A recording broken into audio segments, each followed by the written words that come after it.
and made quite an issue of it. He was convinced of the fact that deity was not going to interfere. In other words, God is not going to answer the prayers of the selfish and those with ulterior motives. God answers that which deserves answering because this is the law. Deity is a principle of integrity, and this principle serves all who keep the rules and departs post-haste from those who break them. Therefore, it is not a case of whether God can prevent evil. God does not cause evil. Man causes evil. God is not going to take over the problem of curing delinquencies. That isn't the purpose of evolution. The purpose of evolution is that the individual of his own integrity shall do that which is right. The individual will become the champion of his own cause, knowing that if his cause is right, universal law or deity will be with him. If he does it wrong, there is no prayer, chant, or mantram that will make it right. We've got to get down to some of these fundamental factors in our daily existence. If we don't, we're going to drift on into a new century. There is evidence that the actual situation is taking over. There is greater thoughtfulness, but there are several areas in which this thoughtfulness is being neglected. This thoughtfulness, particularly now in our religious life. We are not uniting religiously under the cause of the present day. We have great struggles between various political units in the name of religion. Religion is used as an excuse or as an arbitrating factor. But in the realities, we are not using religion to bring about world peace. We are working on the religious problem in the way that if you will join our religion, we will be peaceful together. There is no willingness of religion really, honestly, to honor the faiths of other people.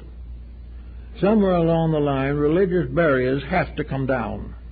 Religion has to be regarded for what it really and actually is, and that is a faith in the reality of things, a faith in the principles behind things. There is no reason why the 4 billion people who are making up the religious world should not be immediately reconciled. They will not be reconciled, but it's not because of their religious differences. It's because of the ulterior motives that have been built up around these differences. And it's very often the result of a few selfish leaders using a doctrine to bind people to serfdom of some kind of political or industrial slavery. There is no doubt in the world that most of the religious people, left to their own devices and not stimulated by false teachings or activism of some kind, that they would get together and make a very happy family. We need the happy family religion. We need the religion in which we recognize that the purpose of religion is to protect the environment, protect the internal life of the individual, and conserve in every way possible the resources of the universe. These things are the way of God. Now, deity could, theoretically at least, force this upon us. And if it comes to something else, it wouldn't necessarily even be deity that forces it. We would force it on ourselves by breaking the rules of deity. It is far better, then, for us to start in working to build some kind of a basic integrity into the life of the world. Now, there are certain nations and countries in which most of these principles are very, very strong. And I think among those principles we find people of every faith and every nation. But here we have certain privileges to do things, and I think we should make every possible effort to do them. We should begin to try to set up a model of a better way of life. We should gradually develop within this country what it was intended to be, It was intended to be the symbol of a united world. It was to be a symbol of peoples of all faiths and all beliefs working together, living together, thinking together, hoping together. It was to be a unity of people without class or caste, with equal opportunities for all and special privileges for none. This was what was intended. But this isn't what we find now. And what trouble is, we can't change it because it seems to interfere with the success of too many people to bring the thing back again into truth and order. Fortunately, however, we're getting awfully tired of some of the things that are happening here. The Near East is an abomination. We're developing the same problem throughout Latin America. All these various areas that have been at each other's throats for years are again at each other's throats, trying to solve problems by killing, hoping to achieve the brotherhood of man by exterminating anyone who disagrees with them. Well, this can't go on, because in order to exterminate the race by this procedure, we will also exterminate the planet. We will so poison it and so toxinize it that nothing can live on it. And little by little we begin to notice the effects of these things upon our harvests, upon our thinking, upon our family lives. Everything is gradually going into a toxic state, due very largely to mental and immoral toxins that we're spreading all over the world. We've got to get together on something that is basic.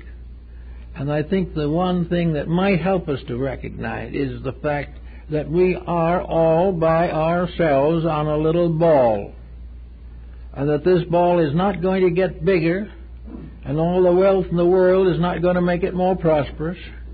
We're not going to be able to have more resources than we possess. We're not able to take out of this earth more than is in it. And we are gradually exhausting the concept of private wealth, and we are exhausting the process of an eternally bountiful nature that will let us make every kind of mistake and then forgive us. We are in a problem where I think physical sciences should begin a very careful study of the effect of human attitudes upon the material substances of the planet, that we begin to analyze the electric and magnetic currents by means of which life is perpetuated on the planet. We're going to understand more about the fertility of crops and find out where this energy comes from. We believe and know for certain from some things that it originates from the sun and finally comes here. But it's part of a great organization. It's not a place where it is channeled into delinquency groups and prisons. It is an energy that is diffused for our good. It is not diffused for us to sell it by the ounce.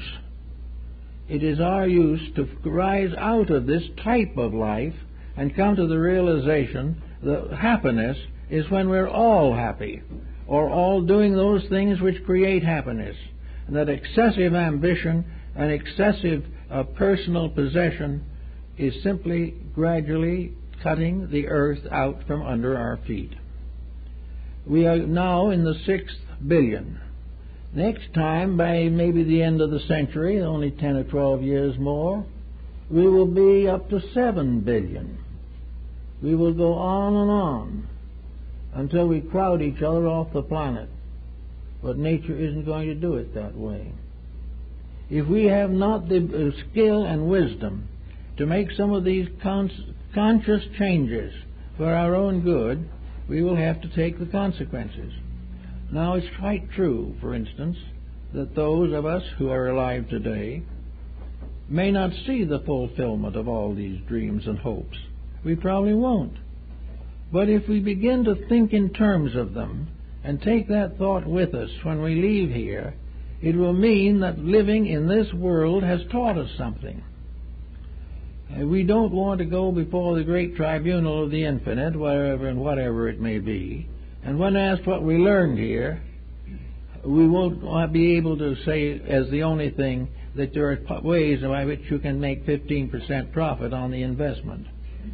That is not what we're here for. We're here for something a little better than that.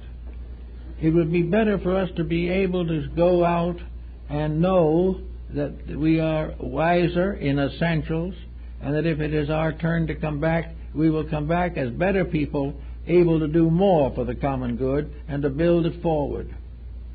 And in the words of Woodrow Wilson, it is very important to remember that it is better to fail in a cause that is right than to succeed in a cause that is wrong. We have to face these decisions, but we have to also grow.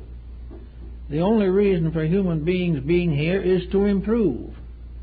And we have no evidence that narcotics helps to improve. We have no reason to think that our rock music helps to improve. We have no reason to think that the collapse of the stock market is helping basically to improve anything. It is simply revealing our own mistakes. Now, we can learn from our mistakes, and that makes them valuable. But to just perpetuate them, hoping to get away with it next time, will take us out of here poorer than when we came.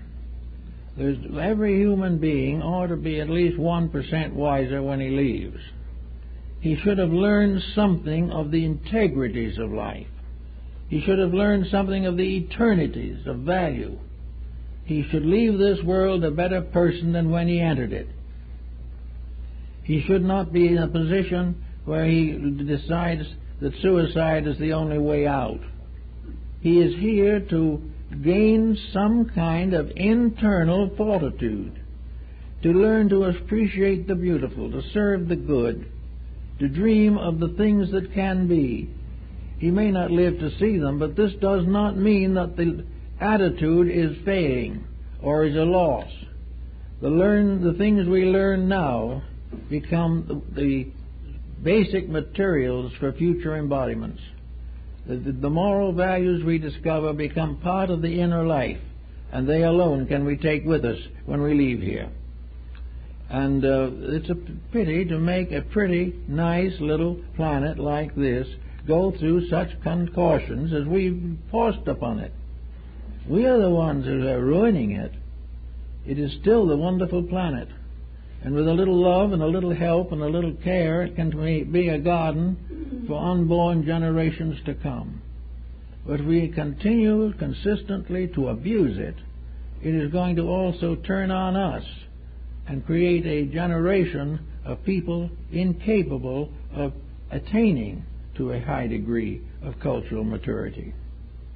I think we have to think, therefore, no longer about the gods fighting over the walls of Troy, no more about who is right in war and which side divinity is on, and realize that divinity is on the side of peace, and realize that as long as we do not attain to the peace with which we were intended to achieve, we will have these kind of problems, and they will get worse. Now, peace is a nice big word. It has all kinds of meanings. It also means peace over the back fence. It means neighbors getting along without gossiping and tearing down each other. It means a person who is proud of somebody else's better character. One who is pleased when the neighbor's son gets a better job, and doesn't think always in terms of what I'm getting and what I'm not getting and why it's all unfair. We need to have the kind of peace that comes in marital relationships, where there is a mutual understanding, where there are depths of values, and where things of great importance like parenthood are accepted with a joyful realization of privilege. We are privileged to bring in and to mature lives that will be useful to us and will help the world to grow. We need also this peace in the garden. We need it in the weeding out of that which is unnecessary.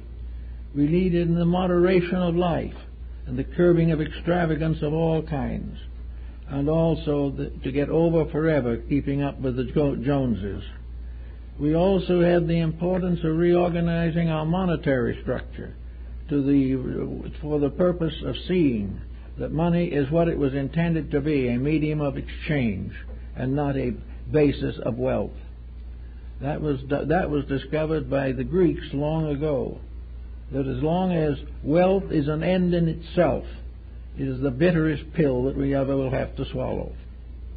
Wealth is nothing but the means of communicating and exchanging.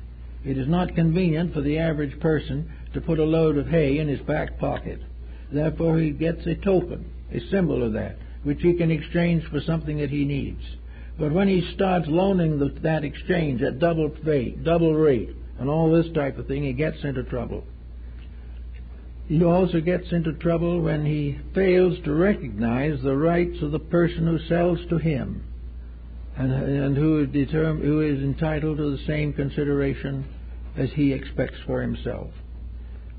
As long as money is a symbol of communication or in exchange, it's all right.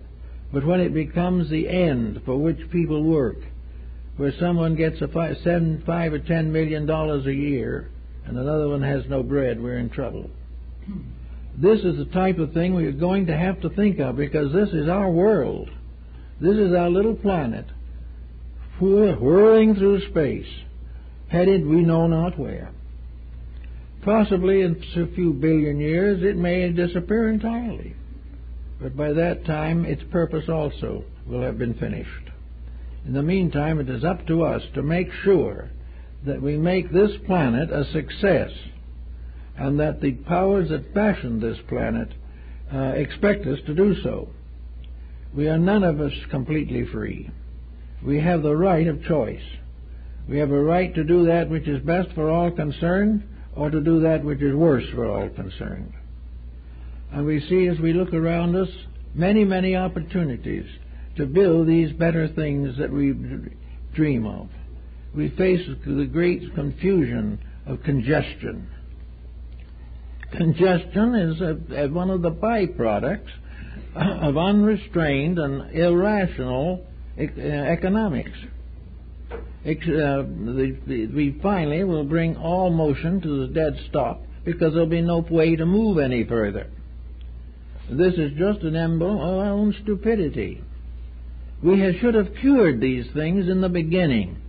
There should have been regulations over what we do and what we have. Regulations not by a political group, but by common sense, by realization of the values which we are now beginning to understand. So now in this late period of the 20th century, we are beginning to see the facts of life. We are now coming to the point where we can't deny them anymore. We know we've got the congestion. We know that the buildings are too high. We just saw a big office building here get into trouble. We are seeing constantly the consequences of doing it wrong. We see the result of cheating. We see the result of exploitation in religion. We see these things, and they're very evident.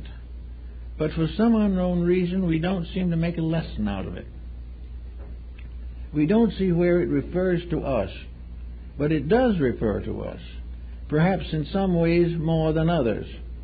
One of the ways in which we are involved in many of these situations is through television. Television is coming into practically all of the homes of America, or the majority of them, and it is bringing a very poor level of entertainment, an entertainment that inspires very little. On rare occasions we have a really good program, but for the most part the programs cater to the indifference, to the lack of integrities with which we are all suffering. Also, we are exposing the next generation to this type of entertainment with no thought of the consequences. We wonder why crime goes up, but we don't examine to find out why. Because if we do, it might mean we'd have to stop doing things that we prefer to do. Therefore, everywhere we turn, there are troubles resulting from lack of self-control, lack of integrity, lack of idealism, and complete bondage to the physical existence of which we are now a minor part. We are here only for fun. We are here, but we are in a universe that isn't funny. And also, Well, the more we look for fun, the less of it we'll find, because the troubles we're heading into have nothing of fun about them. And while they seem to maybe cater for a while to our appetites and desires, all of a sudden something is going to fall, and fall hard. Every person who has spare time on their hands should spend more of it doing things that are important than simply watching very poor entertainment. It's all right to have a few shows once in a while. Everyone's entitled to it. But there's no need for spending practically all of our leisure time watching artificial murders. This is and a few other little varieties thrown in. But the answer is that time is useful. If we took an hour out of each of the days that we spend in television viewing to instructing ourselves, to informing ourselves about the facts of life, what is happening and why, not depending upon the reports of news reporters, but by common sense, thinking things through, calling for the first time perhaps upon our own judgment in matters, looking and waiting to have an opportunity to say, I think this is wrong, or I believe that this is not correct. And the moment we say, I don't believe it is correct, we should stop doing it. And we should take the time that we waste and use it to become better people.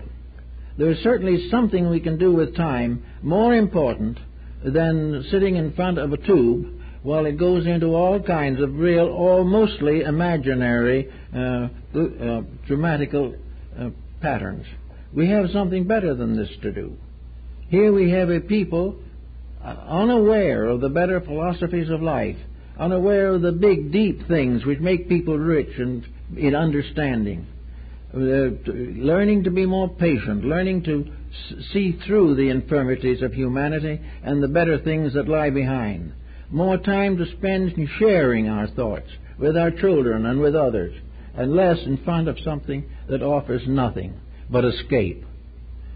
But we are in a position, in a predicament now, in which escape seems to be the happiest way of not thinking. The only way to avoid the inevitable facts is to laugh them off, or to get our mind on some trivia which takes our minds off of the natural responsibilities with which we should be and are actually confronted. There is no reason why the average person's leisure time should not help to rebuild human society. And there's always something that can be done. And that the last and only choice is self-improvement. The individual can gain knowledge, can gain understanding, can become aware of the great principles of life that he has no time for now. I have found the study of comparative religion to be a very magnificent thing, to enrich life and increase tolerance. It gives us something to build into the future. It shows us the thoughts of those who have thought well from the dawn of time. And it is also very amazing and interesting that these great thinkers are the ones that are remembered. They are still honored and always will be, because they thought true. Those that think falsely will not become immortal. They will vanish into the earth, and as far as that's concerned, I read in the paper the other day, I don't know how true it is, but that a number of school children asked who was Adolf Hitler, and they'd never heard of him. He's gone. But no one that says they had never heard of Buddha or Confucius or Jesus in the countries where these things occur. There is a great wisdom, a wisdom of compassion, a wisdom of idealism that is truly, truly beautiful. There is something to understand about other people. We have now a melting pot of nationalities coming from here and there and everywhere. It is probably a pretty good idea for us to understand what they think and what they believe, instead of casting them aside as unbelievers or heretics or something. We should realize that the exchange of arts and the exchange of knowledge are a great civilizing force. when we exchange the laws of music with other peoples, when we find great paintings, when we do great works of sculpturing, all these things are part of the civilizing power of culture. And this culture is far more important than rock music. It is more lasting, and we still honor those who have left to us the great masterpieces of literature and art. We also can believe a great literature of our own inner lives. We can think better thoughts. We can begin more idealistically with life. We can end the criticism with which we view everyone who differs from us, and recognize that it is not these mental differences that are going to help us, the overcoming of them. When we solve a problem, we achieve something. When we shift it off or deny it or misweigh it, then we do nothing. So it is very, very important now for the individual to realize that we're on this little ball, that this little ball is getting tired, we all are, that this little ball is losing its power to defend us in terms of health, that it is losing the energy necessary to take care of the population that is coming, and that it is up to us to get to one with nature and do everything possible to help to make a better life for ourselves and those who come after we go. We're going to have to reform the planet because we have destroyed most of it that has been destroyed, and every day we are endangering it more. We cannot allow this planet to become one great battlefield. It has got to become a place where we can live together in peace and understanding. And it isn't difficult. Imagine going along through life without hating anybody, without constantly arguing, or with finding every opportunity to belittle something. All this is psychologically bad. The moment we start looking for faults, our own psychic integration is damaged.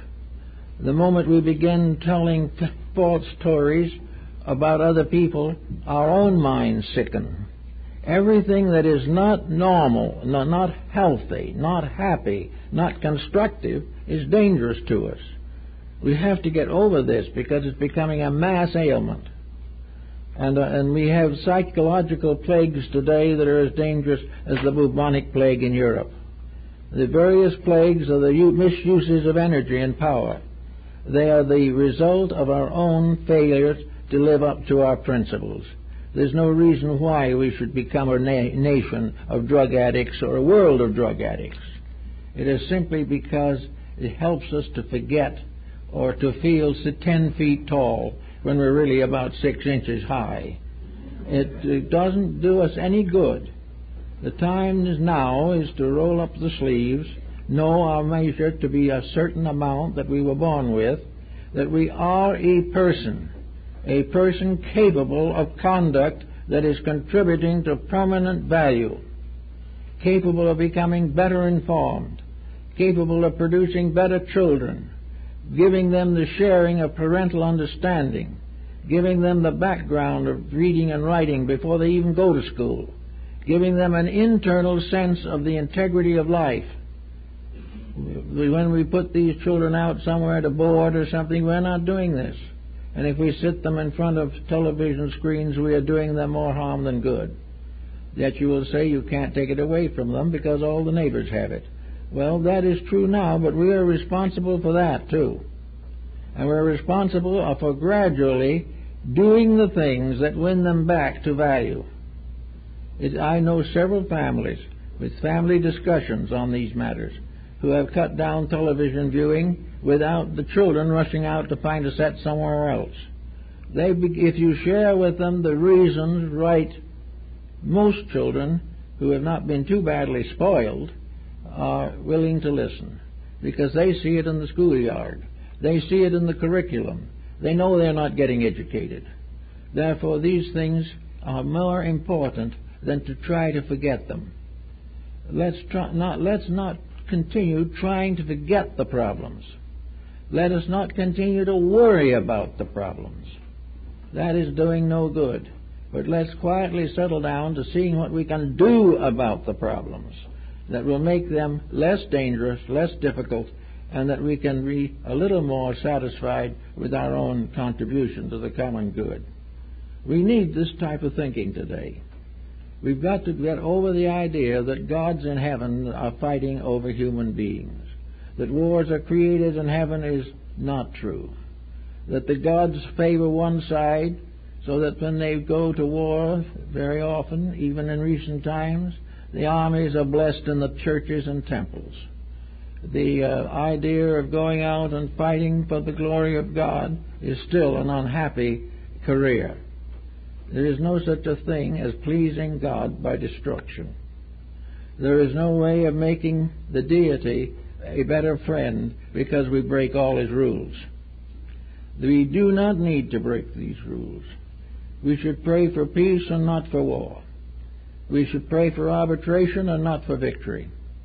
We should pray for being able to be friends, to recognize the integrities and life rights of other people, respect them, and gradually in this way also gain an ascendancy over crime. For a large part of crime is simply the result of a bad environmental condition that must be changed. We are here in these formative years to build the foundation of a new century. We are here now to do the things that need doing, and we may have a little time left in which we can do some of these things. And it is very wise for us to lay the foundations of that which must come. And these foundations have got to be founded in the very principles that we have most appreciated in life. That the greatest of these is love. That to serve and love the life of our neighbor, to love the good in things, and to approach deity as a deity of love, and realize that love is the strongest and most powerful of all the laws. For the law of love is the law of forgiveness. It is the law of arbitration. It is the law of reunification. Love is the group living together in peace, each mindful of the needs of the others. In our way, living in worlds of hate, each one unmindful of the needs of others and over-mindful of their own. We are having a very bad time. Let us not blame the gods in any way for this matter. Let's not assume that the blessing of a bad motive will produce a victory. Napoleon found that out. Most of the dictators and leaders have acted or played the part of agents of heaven. They have come to do the work of God. And the work of God included the Inquisition and many of these great disasters. The works of God were served by killing each other. This is not only stupid, it is vicious. It is completely wrong. We are not here to destroy each other. We are here because that in every one of us is the same divine spark of life. And when we turn against our brother, we turn against our God in our brother. When we turn against a nation, we turn against its God. But we must realize that all these powers come from one life, that the human being has created the empires we must live with. And this human being is creating things with a divine energy within himself. It is God in him that must lead him to find the God in all others. And when he does, he'll find there's only one God. He will find that there are no strangers in the universe. Man makes them. That there are no feuds in the infinite. Man perpetuates his own small toxic efforts. All these things have got to be solved in a better way. They've got to be solved, as Paul very well points out, that love suffereth long and is kind. What we need in a world which declares itself to be modern, to have graduated from 12,000 years of previous civilizations, that this world find that the greatest of these is love. That out of all the hating, we must come in the end to the realization that love is the only answer. Love is kindness, tolerance. Love is respect for each other. Love is a natural recognition that there are no strangers. That what we call the stranger is ourselves in another body. If we come to these realizations and really practice them, we'll find that wasted energy and wasted time will not deter us any longer. We will begin to do the things that need doing that we have neglected. And in our effort to have a life of fun, we have neglected the sources and causes of happiness. If we can get these back, we'll be much better off and much wiser. So we don't want gods fighting each other. We don't want the Muslims saying Allah Akbar. We do not want the Christians saying for the glory of God. We don't want any of these things. What we want is peace, love, brotherhood, and companionship for the glory of the eternal and the permanent security and integrity of the human family. Thank you.